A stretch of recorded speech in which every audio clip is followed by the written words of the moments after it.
How's everyone doing? Looks like we've got a Yeah. lot. Hi, everybody. Welcome to the webinar. We're going to give everyone a couple minutes to trickle in and we will get started here shortly. Great. Thank you, everybody, for coming, whoever's here. Yep. Pete, where? Yep, I'll go ask ahead. you, Pete. I've got a question for you, Pete. Where are you? I'm in Charleston, South Carolina. Oh, how is it down there? It is very hot. Yeah. How hot? Well, in the 90s. I haven't looked any time here this afternoon, but I think it was supposed to get up to like 93. Well, we have you beat here in Philadelphia. We're at 101 right now. Is that something in the north? Well, we were at 103 not too long ago. The humidity, I'm sure it's humid up there. Yeah. It's just hot everywhere. Yeah. That's That's across true. the map. Yes. But yeah, That's it true. is. It's funny how all my family up north is, telling me how it's in the hundreds, and here I am, a little bit warm, a little bit cooler, I guess. Mm-hmm. What's the population of Charleston? I don't know. It is growing tremendously, though. It is. I've been here for 7 years. I honestly don't know. It's a great question. Are you where you from originally then? What was that again? Where are you from originally? Oh, Ohio. Oh, okay. Cincinnati, Ohio. Yep. Okay. Yep. Great. Well, I think we're starting to see a lot of people trickle in. So if it's okay with you, Pete and Daryl, we'll go ahead and kick things off. How does that sound? Great. I'm ready. Awesome. Well, thank you everybody so much for joining this afternoon to our session.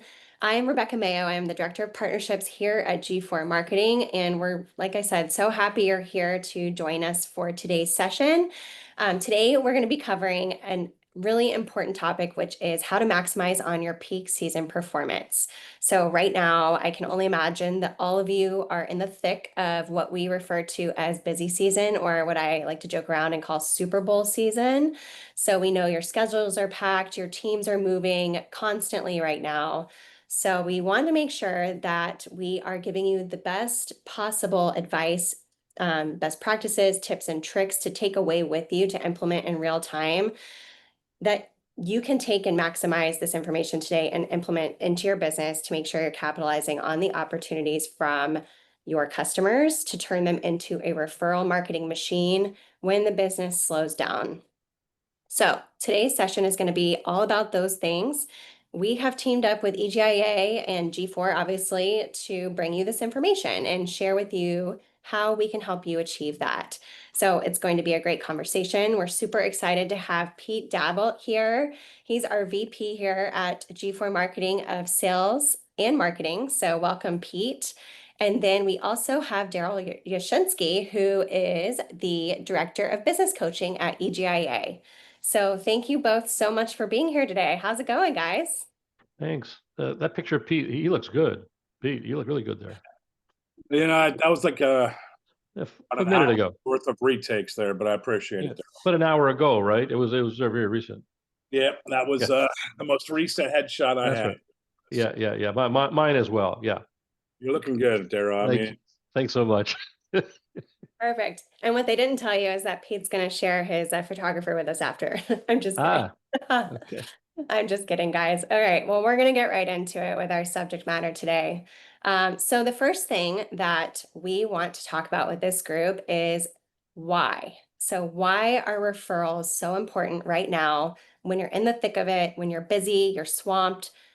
Why are they important? So I'm going to start by kicking it off with a question to both Pete and Daryl. I want everybody on this call right now to zoom out and think of the big picture. And Pete and Daryl, the question I want to kick it off with is, why is it so important, like more than ever before, for contractors and EGIA members to create raving fans with the customers that they're working with now that are going to help promote the brand? Let's talk about that a little bit. Pete, you want to kick us off? Sure. Yes. Well, as Rebecca was mentioning, this is Super Bowl season, so we're touching a lot of homeowners, and it's as I'm sure you will all agree, extremely important to be delivering that great experience up front so that we earn that opportunity to get back in that home again. And what's coming from, these great experiences are these referrals. And what we've learned over 17 years at G4 is if you are planting the seeds and continuing that ongoing experience post service, the likelihood of a referral is much greater than it is if you're just kind of moving on to the next customer without really putting a lot of continued attention and focus on building out relationships with those that you're servicing. So leads are more expensive than they've ever been. They continue to get more and more expensive. They're more and more competitive. So our strategy is to help contractors put up a fence around that relationship so that we can get back in that home a minimum of 3 to 4 times, creating that customer for life. And so we're going to share some of these ideas on, and again, we want this to be very interactive today. So if you have questions throughout this, webinar, please just put it into the chat and we'll try to address them in real time as best as we can. But we hope that, you may have something that pops in your head that you may have just experienced, or maybe, recently had heard that these are some of the challenges, from those that are out in the field. And we are here to try to put whatever we can in terms of our foot forward into, overcoming these kind of roadblocks and helping you to create these referrals. One percentage point or data point I will leave you with before I switch it to Daryl is to kind of keep in mind 58% of all referrals in our industry take place after the 1 year mark of the service being completed. So we talk to contractors every day, and most of them tell us that they only ask for referrals if they are indeed asking, at the end of the service. And then usually at that point, they're just kind of hoping and praying that referrals come in. But 58%, nearly 60% of all referrals aren't coming in until that 1 year mark. So number one takeaway today is put something in place to stay in touch with your customers, to keep that referral rewards program top of mind, and to continually show up and remind them every month that you appreciate referrals, that you reward for referrals, and that you're a reputable company. And so we'll get into some of those strategies, but it'd be interesting to hear what Daryl's hearing there from his EGI members that he's working with. Thanks so much, Pete. I apologize. Audrey had to come in and visit us right now. So my dog, my wife's handing me the puppy. So I apologize for that. Here's the reality, and I tell this to our members all day. Just a bit of background. I've been doing this now for 47 years, and quite deep understanding of our trade and our industry, and get a chance to discuss this with our members every single day. Here's the reality. It's sort of a sad reality for us in the industry. That is, we really don't matter a whole bunch to homeowners until there's a problem. I mean, the systems that you work on often are in an attic, there could be in a basement or in a crawl space or a garage. And so we're in an industry that truly, to a homeowner, it's out of sight, out of mind. When there's a problem is when they contact us. So how do we stay relevant is a question, because certainly we're all relevant to each other, but how do we stay relevant to a customer who has a concern and problem and has the need? We are in a need business. Many will say we're weather dependent, and to a great extent, we do have weather impacting our businesses. So this relationship with G4 is a way to help you be more relevant and have more touches with your customers. And Pete's going to speak a lot about this as well, is to understand the longer term relationship that is created, and it's best created by communication and having a strategy that helps you stay relevant. Absolutely, Daryl. Those are great points. And something I speak with our partners and customers about all the time is just the importance of staying top of mind with your customer, right? Because in the markets that we're operating in, there is so many more competitors now than there were just say 5 years ago. So it's really important that you're positioning your business as the best possible option, and leveraging a referral marketing program is a really great way to do that. That's an awesome segue, Daryl, as well. So Pete, one thing I was going to ask you about, and this is perfect timing, is can you talk to us a little bit about why a referral marketing program is such a game changer for a business, and maybe dive a little bit deeper into what we like to refer to as the law of reciprocity? Yeah, sure. I mean, first of all, we are out in the field quite a bit throughout the year, and oftentimes we're sitting in front of ownership, leadership teams, sales reps, techs, and we'll ask them, if you were to run a lead, which lead would you want to run first? Would it be the internet lead, a referral lead, a previous customer lead, a canvas lead? However leads are coming in, and everybody most often are yelling out two. It's that referral and or previous customer. And so why? First of all, there's that trust component that's already built into the equation. So these generally have higher closing rates, which means you have a more stronger likelihood of getting together with the homeowner on the service. And there's usually a higher ticket price, kind of an average ticket price associated with these relationship leads as well. So from a bottom line perspective, these are profitable lead sources that help you scale the business and help you kind of plug in the gaps in all of your other lead generation efforts, diversifying that approach, because we know there are times throughout the year where that can be challenging. When I say that, lead generation. And so when we do the right things and we provide that great experience up front and then continue that experience post install or post service, it helps us to get back into those homes. First of all, because Rebecca was just saying top of mind, so making sure that people are thinking of us, because there are more and more competitors. And the reality is people forget about us. Life is busy. And so if we are not staying in touch and not reminding them of all the great things that we're doing, that referral opportunity isn't at the tip of the tongue, because they aren't thinking of us, because we haven't done what's necessary for them to be remembering us. And again, it's nothing that we did wrong. We did a great service for them. We showed up on time. We were, very valuable from, all those perspectives. It's just that, again, people have this mind share capacity that, we need to earn. And if we are doing the right things, we will be, there and ready for that referral. And right now we're talking about maximizing the busy season for future opportunities, because again, we're in more homes now than we are throughout the year. And these relationships that we're establishing today will pay off down the road in 3 months, 6 months, 6 years.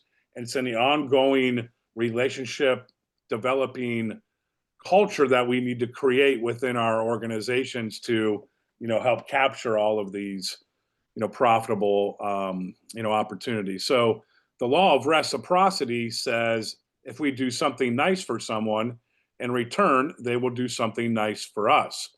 So one of the things that you see here on our screen that we talk about, the first pillar, is customer appreciation. So to help us earn that referral, or to help us get back in the home later, or to do both and capture a 5-star review, let's say thank you.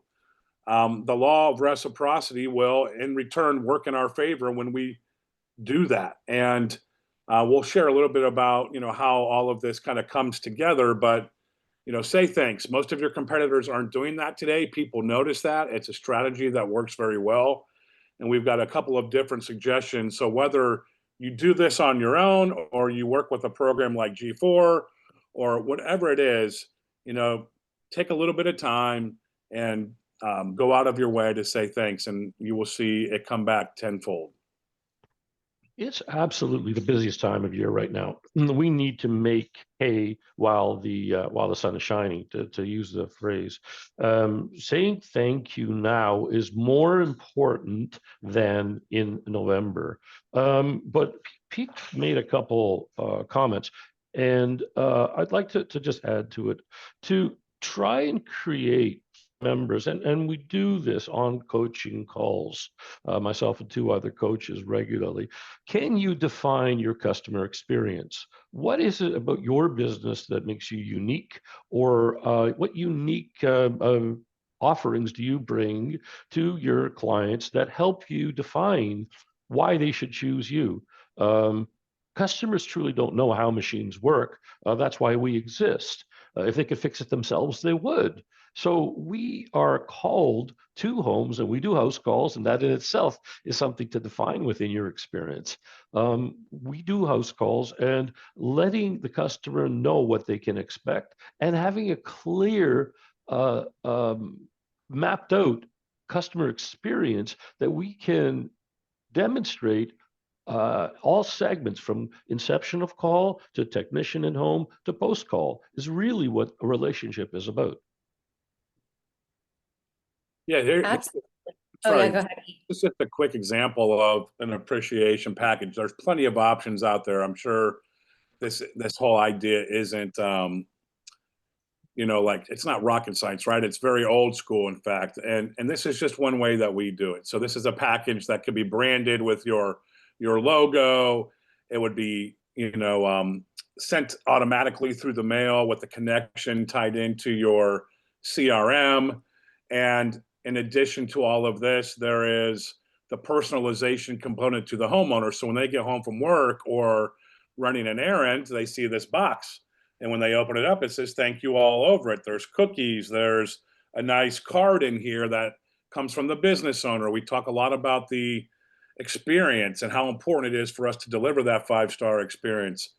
And then one other thing, that we really want to try to capture here is that retention component, or adding more value for future referral and or repeat opportunities. So there are these custom friends and family gift cards meant specifically for your business and your services that look and feel like real credit cards.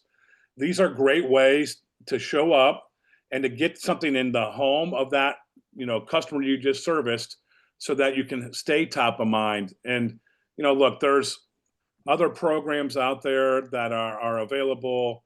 There's lots of resources at your fingertips to automate this and or to bring some of this in house and to do this on your own. So if you ever have questions or concerns, anything that you would like to talk through, we're all here to kind of share all of the years of experience we have behind working with home service contractors on how this all benefits you in the long run.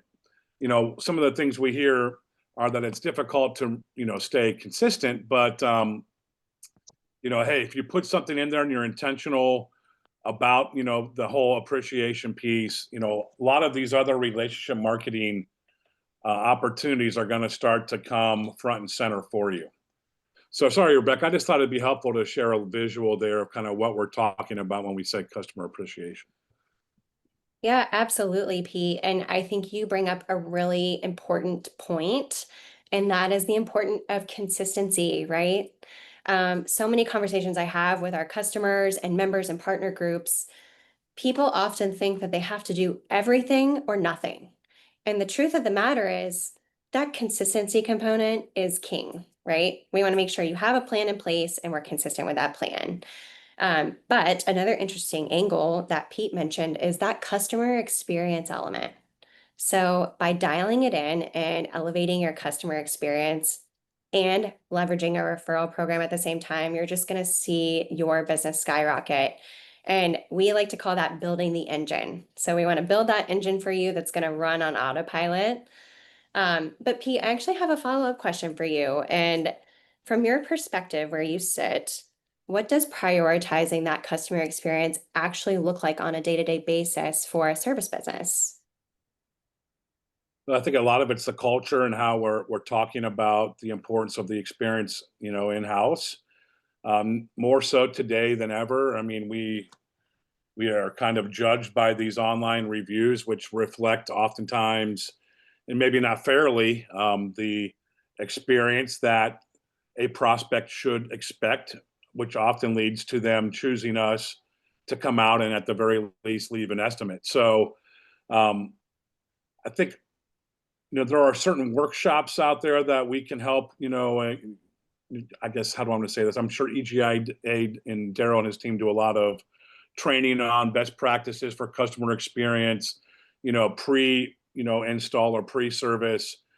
But a lot of times people in our industry only think about the customer experience up until the job is complete, but the customer experience continues forever, right? And so where we suggest you continue to focus is not just on the front end, but then long term, creating this end-to-end customer experience, and really capitalizing on all of those opportunities in between. But I would say, from a kind of build a engine perspective, I would say, Daryl, I would think, just given your 47 years of experience, and you're in the trenches very, I think, intimately with a lot of these members, what are some of the things you hear that they're focusing on in terms of kind of building out these customer experiences on the front end to ensure that they are capturing all of these long-term opportunities? So here's a real interesting comment on that, and thank you for the question. Not enough of our members are taking a proactive approach to the concept of the whole customer acquisition / long-term relationship discussion, particularly when they're busy. I mean, we have to look at the genesis of how a contractor even begins his business. Most often, many of us, myself included, came from the field as technicians. We call it the entrepreneurial seizure when we open our businesses and we think that we're delivering good service, and we are. The challenge becomes this: in a competitive world, and I'm not talking competitive from our industry's perspective, I'm talking competitive from the entirety of the world, with all of the news that's coming your direction, with all of the advertisements from the Gap or from any other online marketing organization, looking at your email. The question is, how can you stand out to your customers? We don't put enough thought into that, and it really causes us challenge when it comes to retention. What we're discussing here today, the culture within your company, to Pete's point, thank you. Myself and our team, we speak about culture often to our members because, frankly, it's your secret sauce. This concept can be used not just for customers, but it can also be used for your team. Pete said, say thank you to your customers. I'll ask you, do you say thank you to your employees? They truly are your customers as owners. Your employees are your customers. Your customers are an extension through your team reached. So everything that we do, and our members are struggling. Oh, I won't lie, our members are struggling with, frankly, keeping up at this moment in time. The leadership within the group has this type of thing in mind. Right now, it's 100 degrees here in 101 in Philadelphia right now. It's climbing. People are running right now, and it's strange. I just had a conversation with a member before this call, and I asked them to sharpen the saw, slow down a little bit, because the tickets in this company are falling. As the heat rises, the average sale falls. And talking about a client experience, well, there isn't one. It's just coming in, fixing it, move on. Coming in, fixing it, move on. We need to be clear and intentional. Absolutely, Daryl. No, that's an excellent point. And then that actually makes me think of something that you mentioned about sharpening the saw and maintaining that consistent communication. Pete, can you share a little bit with us about what that looks like from just a best practice standpoint for somebody that's potentially working with a referral partner program, or somebody that's looking to implement something into the business, as far as what they can do to maintain that consistency and top of mind with their customer or prospect? Yeah, now more than ever, there are plenty of tools available to all of us, and I think it's really important to take a multi-channel approach. We don't want to rely just on one channel. And what I mean by that is, it's great to be in the inbox. It's great to be in the mailbox. It's great to be in their text message. That's also very good to be on the phone with your customers. And so there's many different ways to kind of tackle all of this, but one of the things that we suggest is, sending at least one email per month that is all about building relationships and kind of just keeping it short and sweet, and with like subject lines like, hey, just checking in, or how can we help? And we want these emails to look and feel like they are coming from somebody at the top of the organization. Ideally, we want them to look and feel like they are coming from the business owner. Now, it doesn't have to be the business owner that's replying to these emails. In fact, it almost never is. But homeowners feel very open and honest when they feel like they are communicating to the top of the organization. When they see an info at, or a marketing, or a contact us, or any of those kind of generic um, contacts, they usually feel like they're going to go into some type of a queue and maybe not get heard, and you might see some frustration start to boil up. So make it look and feel personal, and then be consistent. So do something from an email perspective. We also suggest sending at the very least 4 print newsletters per year. So you could do it quarterly. Again, 4 is kind of the minimum, but we have some clients that do one every month, and then we do have some that do it, during the holidays and right in the middle of the summer. So again, depending on your budget and the size of your database, I think we can look at which options might be the best. But print newsletters are very, very powerful. In fact, mailboxes are less competitive than inboxes today, and you're kind of flying under the radar of your competition and going directly to the homeowner, where you can get very creative with offers and get a little bit more salesy. Now, we still want to put some content in there that they look forward to receiving, and we want to show up with value so that these aren't just getting tossed in the can on the way into the home. All of these campaigns should be tracked. You obviously want to know what your ROI looks like from every channel that you're investing in. And so whether it's a unique phone number, a QR code, landing pages, there are different ways that we can track the success rates of your efforts. Text messaging has also become a more and more prominent way that we see a lot of these businesses making special announcements, or maybe putting out certain promotions. I think there's a lot that's happening on the front end with text messaging to confirm the appointments. The technician's going to be out, maybe sending a bio, but we're starting to see more and more of it on the back end. And then, all of those efforts should increase your contact rate with your customers when you do decide to go back into your database and start calling, because now you've built relationships and you've stayed in touch, and it's not a cold call. People know who you are, and they better understand how you're there to help. And in some cases, like Daryl said, maybe they're not always thinking about what we're doing, but they're a little bit more interested in taking the call if versus when we hadn't stayed in touch, or we hadn't done these things, and we're just saying, hey, we need some leads. Our revenue's down. Can you have us come back out? Right? That's not the greatest experience for anybody. So those would be some suggestions. I'm sure we can come up with more, but just kind of off the top of my head, those are a few that we're seeing to be pretty impactful today. Well, I want to add on to that, and here's a really interesting ad. To tag on Pete's point, what do you do when it's not busy? One of the strategies and tools is, we'll call customers up and offer them an inspection in a January type situation. Staying relevant, staying top of mind, being in their world with this type of communication allows you permission to contact them for a discussion. To the very beginning of the conversation, when Pete mentioned reciprocity, if I do something for you, you're not obligated, but there's an inclination for you to want to do something back for me.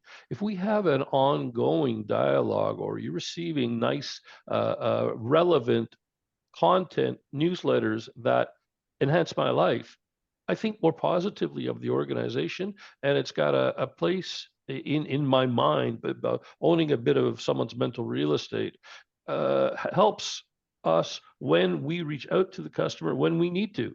They have an awareness that they wouldn't otherwise have. Great. Absolutely, Daryl. Yeah, that's a great point. And it almost makes me think of, because we're all operating right now in the busy season. This is the peak season for our industry, right? Something else that I think people don't always think about first is obviously the referral piece, but then we have the reactivation piece. So thinking ahead to the months where it starts to cool down, business is slowing down a little bit. We want to make sure that we're setting you guys up for success when things are a little bit slower. And one thing that gFour helps our partners with, especially at EGIA, is helping you guys reactivate the customers from the busy season. So Pete, I'm curious if you could walk us through a little bit of like maybe some best practices on what that could mean for a pro that had a banner busy season and is now looking to tap back into their database for some reactivating business. Yeah, when we use the word reactivate, we're talking about your database here. So your CRM, the program where all of your customers are are living today, and some of those prospects that you may not have sold. So we take a few different strategies to re-engage with that database, and we would work directly with you. Some of the efforts are based on some of the, if you've put offers out there, or maybe the last time you have re-engaged. So we've got different kind of sequences in terms of timing and offers that we can put together to essentially get your database to re-engage and put their hand back up and say that they need your help. I know a lot of EGI members are working towards or currently have loyalty programs or maintenance programs.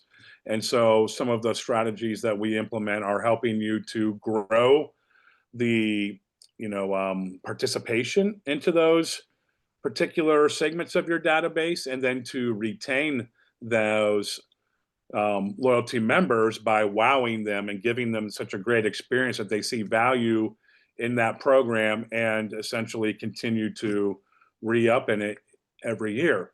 And we all know that that is the golden fence up around that particular homeowner relationship, keeping those competitors out when we have them locked into these types of programs. So we have different strategies and kind of campaigns and resources here to go after that portion of your database. A lot of it really is dictated on what you're currently doing and how you guys are set up today. So we would have what we would call like a strategy session, maybe 30 to 45 minutes, just to ask a few questions so that we can have a good understanding of kind of which route to take. But I'm sure you would all agree that there is a gold mine in that customer database, and we should be consistently marketing to this database, and we want to be sure that we're also, coming up with fresh ideas and keeping these, open rates and conversion rates, very healthy. So it's something that you want to be looking at. The sad reality is, we're very busy, and even though we need to be doing these things, oftentimes we just don't have the bandwidth to be able to execute. And unfortunately, they just kind of get pushed aside. And then when we do kind of slow down and we, I'm not saying it's in desperation, but sometimes it may feel like that to the homeowner. It's just not the greatest experience. So our suggestion would be right now, as you're just hitting all of these customers in your busy season, build relationships with them from the moment you walk into their house until you sell your business, or you do whatever. But that is going to give you the best chances for success in the long run with these customers that you're working with, and getting more from them if you start to do things the right way today. So I'll pause there. I know that's kind of a long-winded answer, but Well, Lots of things. I just want to add a couple points to that, and that is this. When you take a look at a database, and I ask this of members all day, was how many people you have in your database? Someone will often, I'll hear large numbers, 5,000, 10,000. I said, no. How many customers have you serviced within the past 2 years? Because someone that you serviced 3 years ago, 4 years ago, potentially is no longer your friend. They may have gone elsewhere. So how do you retain clients? Service agreements, service agreements, service agreements, service agreements. Now, you have competitors in that space as well. Here is a unique differentiator that you can use to keep yourself more involved with customers' world. The other piece that's very salient in our world today is this. Your service agreement base is your future, and frankly, it's your exit. The value of your service agreement today, we're in an M&A world. I don't know how many of you have sold or have been approached to be sold or even want to sell. The people that are involved in M&A, merger and acquisition world, will ask you, how many service agreements have you? It is a value add that brings tremendous value if and when you do decide to exit the business. It's predictable recurring revenue that they love. You're totally Mm-hmm. right.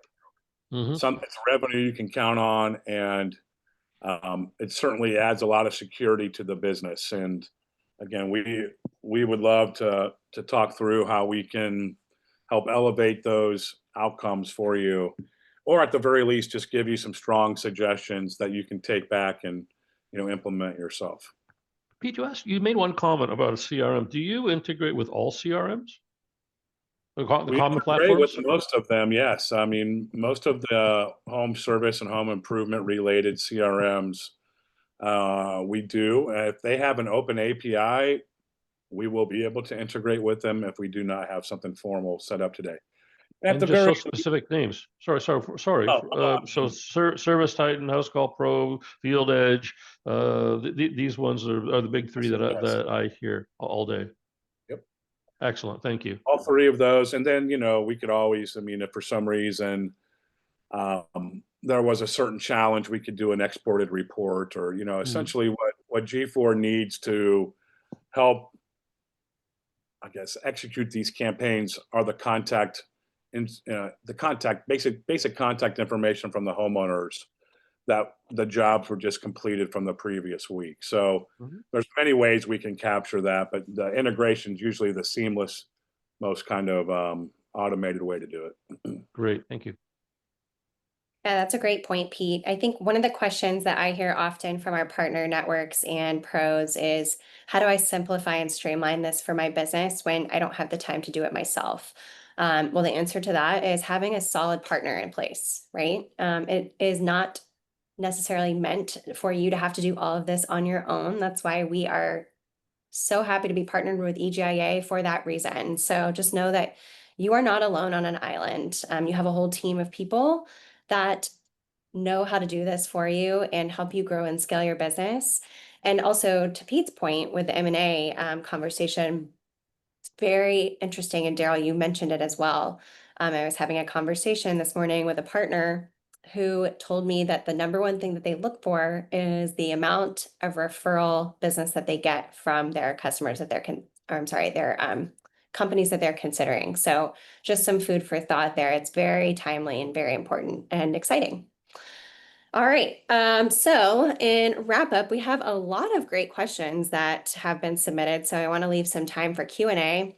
But to wrap up, I would like to ask both Pete, you and Daryl, if you could give one piece of advice to a pro that's considering implementing a referral program, what would that be? I'll start here, Daryl. I would say make it super easy. A lot of people overcomplicate it, and they kind of add layers, and homeowners don't want to jump through hoops. And usually if it's too complicated, they'll give up before they even, start. So just make it simple. And what I mean by that is reward the behavior that makes you more money. And that behavior is having your customers send you referrals that result into appointments or service calls. When we do that, we see 6 times more referrals than when we only end up incentivizing those that are referred that end up buying. Now you can add another layer and double down on those that end up buying the service, but these are 50% close leads. They're very high quality. No one's going to waste your time and send you on a wild goose chase. We're marketing to your customers. Keep it very simple. And then my second piece of advice would be, when you're thinking about building one of these referral programs out, make it a long-term program, not something that is just talked about at the end of the job. Somehow you've got to figure out a way to integrate it into all of your kind of ongoing nurture campaigns, top of mind marketing campaigns, so that you're constantly showing up and reminding your customers. Again, that number, 58%, is a pretty big number. And you're leaving a lot of referral opportunity on the table if you aren't staying in touch, every month. So those would be my two kind of quick tidbits there. And I'll add a couple as well. We're good technicians. I'm going to speak for all of us within the trade. I'll speak on behalf of the industry here. I know that many of you out here are like myself. I don't have blood. I've got refrigerant running through my veins, and so I often make that joke. What is the specialization of your business? You fix stuff, you install stuff, and you're good at it. You're good at it. There's certain things though that we're not good at. And one of them is this type of engagement with our customers. So, piece of advice, hire the best to help you do this, because it's such an important part of the business that we can't handle it on our own, because you just got too many other things happening in your day. And today, I often will talk to people, and I'll use this analogy. I often will talk to people and say to them, "How's things going?" They say, "I feel like a fireman." I said, "What does that mean?" They say, "Well, I'm always putting out fires." And so then I'll ask the question to them, "Can you please tell me what the role of a fire person is?" And they'll think, and they'll say, "Putting out fires." And I'll say, "Absolutely not. The fire person's real role is training, planning, hopefully preventing fires. And when, heaven forbid, there is an event, they know exactly who's driving the truck. Picture this. Pete and I are at the fire station, and I don't know if they still use fire poles or not, but we get to the pole and slide down. Well, Pete says, "No, hang on, Daryl, you went first yesterday. Today's my turn." Okay, Pete, there you go. There's a house burning over here. They know who's sliding down the pole first. We get to the truck, and I say, "Hey, Pete, hold on. You drove yesterday. Today is my turn." And Pete says, "Okay, Daryl, here's the keys. I don't know how to drive that truck, but it's my turn." No, that's not how it works. The reality is they practice, they train, they practice. This type of concept we're discussing here, relationship marketing, requires training and practice. Weave this into the fabric of your company. The culture of your company is what this is about, and having professionals guide you with this. And it doesn't need to be the full-blown package. It can be scaled back. I speak to some of our members that have relationships with gFour, and they have nothing but praise, because the relationship works. It's the long tail that we're discussing here, and the lifetime value of a customer is just so important. And this is ultimately what we're discussing. But so to put it in a nutshell, it would be understand your strengths and know where you need help. Understand what you're building, and that is the culture, it is the experience for your customers, and this is truly the product. And if you can enhance that with a program that is designed by professionals to help you do so, please take advantage of it. Absolutely. That's fantastic. Fantastic advice, both of you, Pete and Daryl. It looks like we have quite a few questions. I see somebody's hand is raised. So if you have a question, please feel free to put it in the chat and we will answer it in real time. But while you're doing that, I have a couple here, so we'll just jump right into those in the spirit of time. So this is a question for you, Pete. It says, okay, hold on. It says, okay, how can I create and promote a referral program without spending so much on marketing? And are there any low cost or no cost ideas that work? Yes, good question. So usually when we're looking at a program like this, you want to be less than 10% of your total marketing budget. So the cost of marketing should be usually between 5 to 8%. So that's also with the assumption that you're investing 10% of your revenue into marketing. So it's different for everyone. I think, the best way to approach it would be to sit down and kind of think about the ideas. And when we can certainly, go through one of those sessions and make some suggestions and kind of show you what a calculation would look like based on certain levels of program options. And then, we know lots of people in the industry that we can certainly introduce you to if there are, other priorities that kind of exist within the relationship marketing world that you might feel are a better fit for you. But usually it's going to be in that 5 to 8% range of your total budget. And when we look at it as a price per customer, so at gFour, the pricing is based on the number of jobs that you complete each month, and there are different kind of levels of that. But just to kind of give you an idea, it could be anywhere from I don't know. Let me see here. What does this look like? It could be anywhere from $30 a customer to, let's say, $100 a customer that you're investing into a long-term approach, which includes something that shows up to say thank you. It's getting the 5-star review. It's putting them into a loyalty program that not only helps keep that value in the business secure, but then helps to develop more referral revenues. And then a long-term campaign through email, direct mail, and texting, and you only invest one time into that customer and they remain into the program. So call it $30, or if you want to split it right down the middle, call it $65 a customer. And again, that might be a little bit on the high end. So if your average sale is $1,000, or if your average install is $5,000, a lot of our clients just make it $5,065, and they pass it through, and they essentially have, the homeowner pay for it, right? And now this program is covered, but you can do it many different ways. It's kind of difficult to go into that without having some numbers in front of me. So we would have to spend some time and go through it together. So, hey, Pete, 1 second. Average sale today is 8 to 10,000. If you're not up there, please give us a call. We want the tickets to be reflective of prices. We've seen nothing other than price increases. So I speak to enough contractors that you could refine that one to 8,000 minimum. A full system, upwards 15, 20,000 or beyond today. The piece that I will add, in addition to what Pete had said, is please join Chamber of Commerce in your town.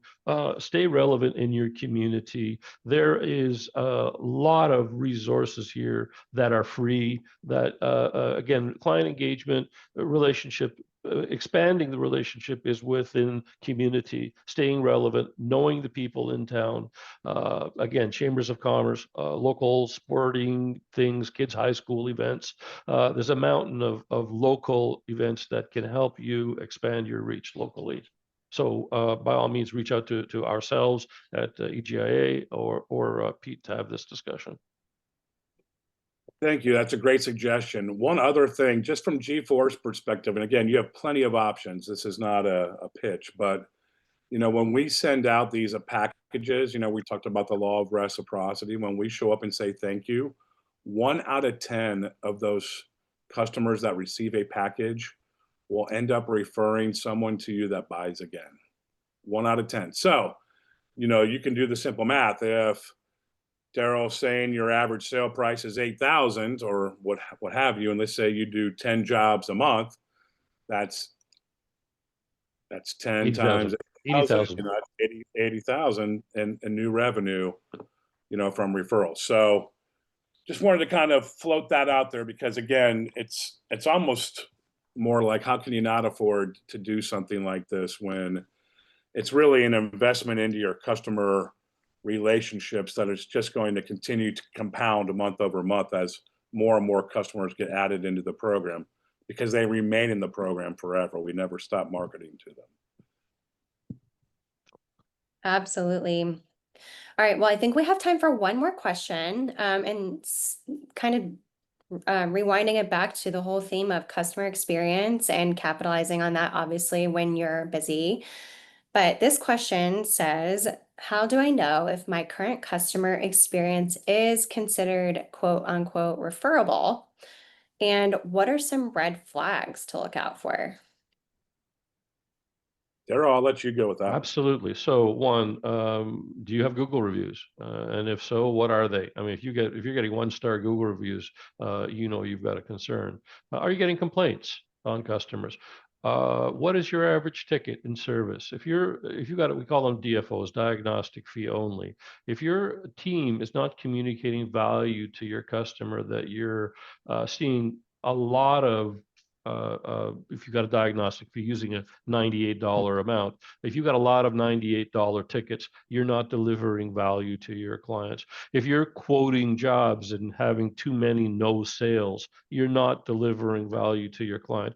Again, I'll come back to a point that we said at the beginning of the discussion, in that our clients truly don't think of air conditioning, heating as top priority. They think of us when there's a problem. And so when you're in front of a customer, just think on this from a service perspective and from an installation perspective. If you're in front of a customer, what are the steps that they've gone through before they've even called you? They have to have some sort of problem. They're in some sort of pain. The system's broken, so they do their best to fix it themselves. They'll go to the thermostat. They may flip the breaker. If they know where the switch is for the unit, they may try and reset it themselves. The next thing they do is maybe call a friend or a relative who comes over and makes it worse. Only then do they try and seek someone out. So let's take a moment here and say, well, how do we short circuit that? We want to be top of mind to our customers, and being top of mind is what this is all about. Frankly, you want to keep them off the internet. We used to say back in the day, how do I keep my customers out of yellow pages? Well, we used to go in people's homes. Don't repeat me on this, Pete. We used to go in people's homes and tear out yellow pages in our category. Not really, but it's something. How do you keep people off the internet? You keep them off the internet in our category by staying relevant, staying top of mind. Let them go on the internet when they want to buy a pizza, not when they're looking for a service provider in our category. Well said, Daryl. Thank you. Very well said. Well, everybody, thank you so much again for attending today's session. We hope that you captured some great tips and tricks that you can take back to your business and discuss as a team as we close out the quarter and move on to the latter half of the summer. Please do not hesitate to scan the QR code on the screen and set up some time to talk to us. Obviously, as we talked about before, we are your partner in this, and know that you have a whole team of people that can help you identify gaps, put programs in place, or just have a conversation about what would help you get from point A to B. So I highly recommend setting up some time to talk to somebody on our team. We are here for you. We want you to succeed and grow and win. So all that to say, Pete, Daryl, thank you so much for your time today. It was a pleasure. And we will talk to you guys sooner than later, hopefully. Yeah. Thanks so Thank you, much, everyone. Daryl. Thank you, Lucas and EGIA. You guys have been a fantastic partner. Hope everybody is having a great summer. Thanks so much. Thanks so much, everyone.